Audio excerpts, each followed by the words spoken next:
Baik, di sini saya akan menjelaskan tentang sediaan rektal. Baik, yang pertama yaitu tentang anatomi dan fisiologi rektum. A. Dimensi dan luas permukaan.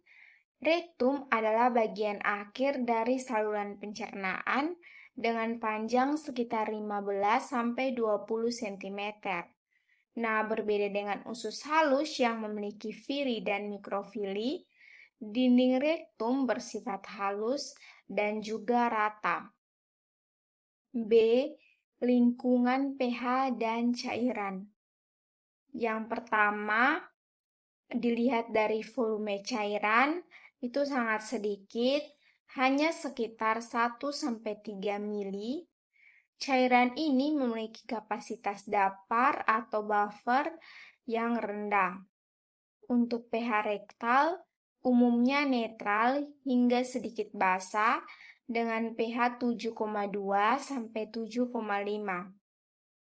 Oleh karena itu, pH itu sangat penting karena kapasitas dapar yang rendah, pH cairan rektal dapat dengan mudah berubah mengikuti pH obat yang terlarut di dalamnya.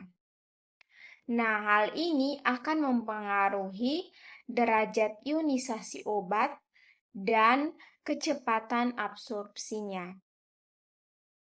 Bagian C yaitu vaskularisasi. Nah, vaskularisasi rektum diatur oleh 3 vena utama. Yang pertama yaitu vena hemoroidalis superior, itu menuju ke vena porta, yaitu masuk ke hati, di mana obat yang terserap di sini akan terkena first pass metabolism atau FPM. Yang kedua ada vena hemoroidalis media dan inferior, di mana ini langsung menuju vena cava inferior atau sirkulasi sistemik, sehingga obat yang terserap di sini akan menghindari hati. Baik, yang berikut tentang mekanisme absorpsi mukosa rektal. Nah, jadi setelah supositoria meleleh atau melarut, molekul obat harus menembus lapisan mukosa untuk mencapai pembuluh darah melalui yang pertama difusi pasif atau jalur utama.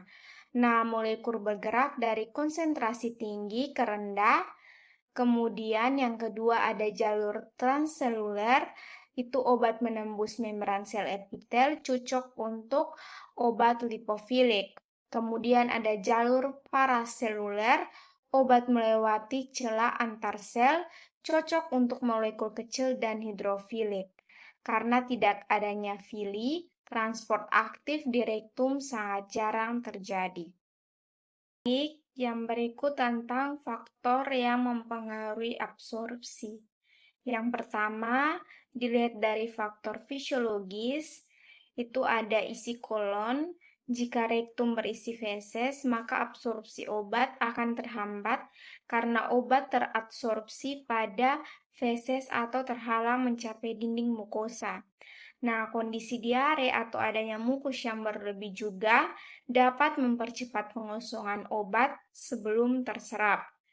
Yang kedua, rute drainase vena atau efek lintas pertama, di mana posisi obat di dalam rektum menentukan nasibnya.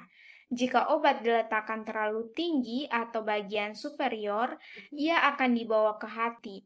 Namun, jika diletakkan di bagian bawah atau media, atau biasa disebut inferior, sekitar 50-70% obat dapat menghindari metabolisme lintas pertama. Kemudian yang kedua dilihat dari faktor fisikokimia obat. Yang pertama ada kelarutan. Nah, obat harus memiliki kelarutan yang cukup dalam cairan rektal yang volumenya sangat sedikit. Yang kedua, koefisien partisi. Obat dengan nilai log P yang optimal lebih mudah menembus membran lipid epitel rektum. Yang berikut ada ukuran partikel. Untuk obat yang tidak larut dalam basis, Ukuran partikel yang lebih kecil akan mempercepat laju pelarutan sesuai dengan hukum Nonez-Whitney. Baik, yang berikut tentang pengaruh basis supositoria terhadap pelepasan.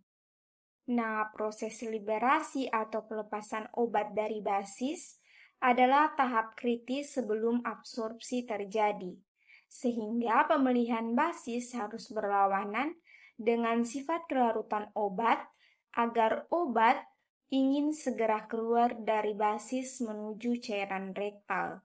Yang pertama ada basis lemak, contohnya oleum kakao, untuk mekanismenya meleleh pada suhu tubuh. Laju pelepasan, obat lipofilik akan cenderung betah di dalam basis lemak sehingga pelepasannya lambat. Sedangkan untuk obat hidrofilik akan cepat keluar dari basis lemak karena tidak suka lingkungannya sehingga pelepasannya menjadi lebih cepat.